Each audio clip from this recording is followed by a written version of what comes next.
Fa eo amin'ny tontolon'ny asa indray kosa nandray fanapahan-kevitra entitra moa ny governemanta mahakasika indrindra ny fandefasana mpiasa malagasy hiasa any ivelany.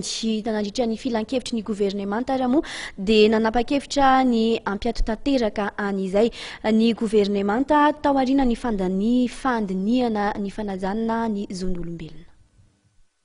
Lany teo anivon'ny filankevitry ny governemanta notanterahana androany teny amin'ny lapam-panjakana Mahazoarivo ny fampiatoana ny fandefasana ireo mpiasa malagasy hiasa any ivelany, indrindra fa ireo any amin'ireo firenena voalaza fa tsy manaja ny zon'olombelona sy ny zon'ny mpiasa.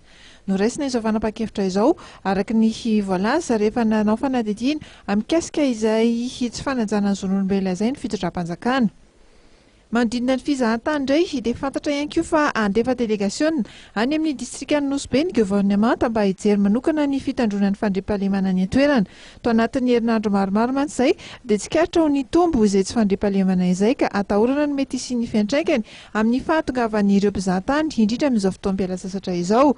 Fantatra moa fa tatoato dia mateti-pitranga ireo fanafiana amin'ny alalan'ny fikapana amin'ny famaky. Izana noho izany araka ny voalaza tao anatin'ny filankevitry ny governemanta ity ihany ny ampiverenana ny fahatokisan'ireo vahiny sy ireo mpandraharaha amin'ny sehatry ny fizahantany izay.